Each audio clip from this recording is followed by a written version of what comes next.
Help me hit 7,000 subscribers. Support the video with a like and share your thoughts in the comments.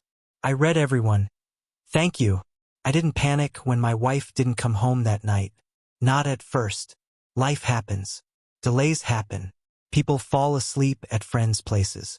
I told myself all the reasonable things a grown man tells himself when he doesn't want to imagine the worst. I'm Marcus. I'm 39. And until that morning, I believed my marriage to Evelyn was stable, maybe tired in places but solid.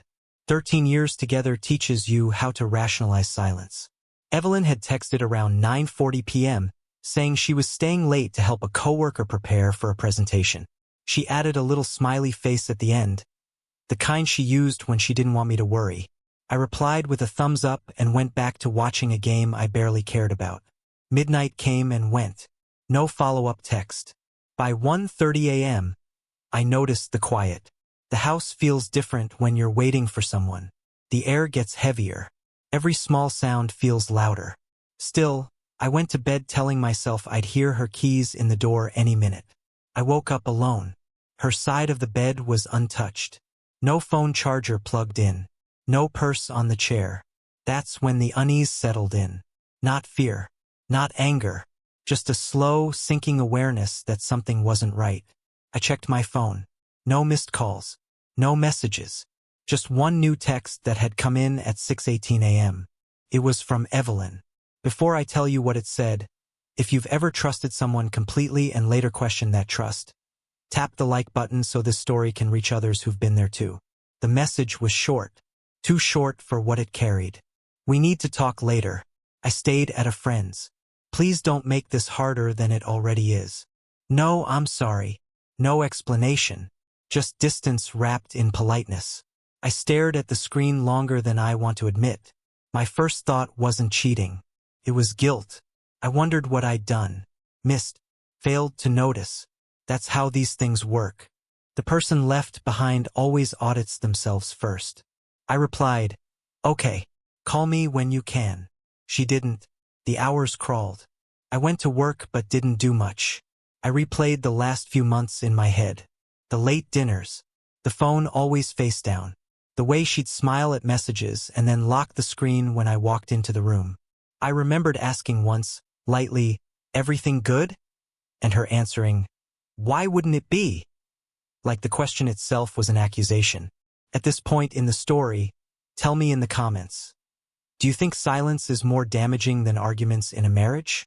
Around 10:30 a.m., another message came through. This one wasn't from her number. It was an image. A screenshot. My stomach dropped before my mind could catch up. It was a text conversation. Her name at the top. A contact saved as E. The messages were from the night before. I can't do this anymore, but I don't want to stop either. Last night changed everything. I wish I had met you first. I didn't need context. I didn't need confirmation. The words sat there undeniable. Intimate. Final. My hands went cold. My chest tightened. Not from heartbreak yet, but from clarity. This wasn't a mistake. This was a choice repeated enough times to feel normal to her. If you're following this closely, type the word truth in the comments. Sometimes seeing it written makes it real. I didn't respond. Not to the unknown number. Not to Evelyn. I stood up from my desk, walked to the bathroom, and stared at myself in the mirror. I looked the same. Same face. Same tired eyes. But something fundamental had shifted. The version of me that assumed loyalty was gone. She finally called around noon. Her voice was steady, controlled, like someone who had rehearsed. She said, "I didn't plan for you to find out like that." That was her opening line. Not remorse. Not apology. Logistics. Damage control. She admitted it quickly, almost with relief. Said it started months ago.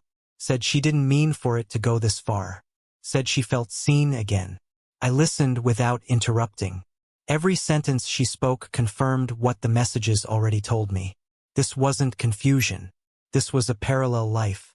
If the story resonates with you, consider sharing it with someone who might need to hear it. Sometimes shared understanding is the first step out of isolation. When the call ended, I didn't cry. I didn't yell. I sat there, oddly calm, realizing that the hardest part wasn't discovering the betrayal. It was understanding that the marriage I thought I was protecting had already been abandoned by one of us.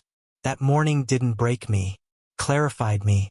The rest of the day passed in a blur of muted phone notifications and the hum of my own thoughts. I went through motions I barely noticed, emails, lunch, refilling my coffee cup, but my mind kept circling back to Evelyn. I remembered the laughter we used to share in the kitchen, the quiet nights on the couch watching movies, the small gestures that once made life feel effortless. Now, those memories were heavy, like a weight I hadn't realized I was carrying. By evening, I decided I needed to face reality. I drove to her friend's apartment, not to confront, not to beg, but to see the place where part of my life had quietly slipped away. The streetlights reflected on the wet pavement. My hands gripped the wheel tighter than they had all day. I knew what I might find, but somehow hoped the universe had a different story. Didn't. I knocked. Evelyn opened the door. The smile was familiar but hollow. Her eyes flicked past me, almost apologetic, almost rehearsed. I said nothing at first. I didn't need words. Silence can say more than any apology ever could. I could see the truth in her posture, in the way she avoided meeting my gaze. She was unapologetically distant. I realized then that no confrontation could restore what had already been quietly dismantled. Pause for a moment here if you're feeling this tension like I am. Hit the like button. Let this story reach others who need to understand that clarity often comes in silence. We talked briefly, not about her choices, not about the betrayal itself. We spoke about logistics, the mundane but necessary things. Keys, accounts, possessions. Every word was careful, deliberate, stripped of intimacy. I noticed how carefully she avoided discussing emotions. That was her strategy. Control through avoidance. I left her apartment not angry, not devastated, but with a strange sense of liberation. I wasn't staying behind for a life that existed only in memory. I was stepping forward. The next days were surreal. Texts from friends, coworkers, even distant relatives poured in, mostly casual check-ins, unaware of the emotional earthquake underneath. I noticed patterns in myself. I flinched when my phone buzzed. I replayed conversations obsessively, and yet I started noticing small details. The air felt lighter. The coffee tasted better. The silence at night didn't feel oppressive. Freedom has a quiet beginning. Here's where I want you to comment.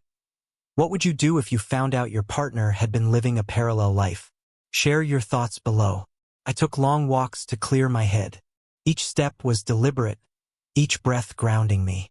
I remembered my own voice telling me years ago, "Marcus, you deserve clarity before comfort." That voice had been drowned out by routine, by habit, by trust misplaced. Now it was louder, guiding me through a path I hadn't realized I needed to take. Weeks passed. Evelyn reached out once, cautiously, almost politely. She wanted to meet, to talk things through. I didn't respond.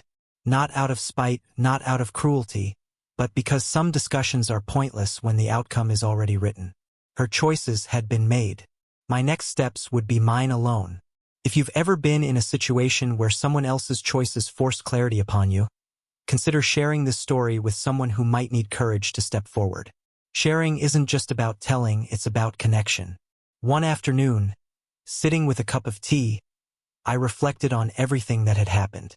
Betrayal, loss, the quiet death of a life I thought was shared. I let it wash over me instead of resisting. And in that wash, I discovered a new rhythm. My own. Unshared, uncompromised, and unashamed. I realized that clarity doesn't demand fireworks. Sometimes it's the absence of chaos that finally lights the way. If this story struck a chord, type resilience in the comments. Let your experience, your voice, join this conversation. By the end of the month, I had started writing again, reconnecting with friends, and planning trips alone I had always postponed. The world felt bigger, fuller. It was still painful, yes, but that pain was honest, and honesty is liberating. Evelyn's choices were hers. My life remained mine. That distinction, once blurred by love and habit, was now crystal clear. I realized the hardest part isn't discovering the betrayal. it's seeing yourself clearly afterward, recognizing that love isn't always enough, that loyalty and effort may be unbalanced, and that the most meaningful path is the one where you honor yourself. I had done that, and that made all the difference. Finally, if you want to follow stories like mine, understand human emotions, and see journeys of clarity and self-respect, don't forget to like this video, comment below with your reflections, and subscribe for more stories that explore real life and real choices. Sometimes the silence after betrayal speaks louder than any confrontation ever could. That morning's message told me everything, and though it hurt, it also freed me.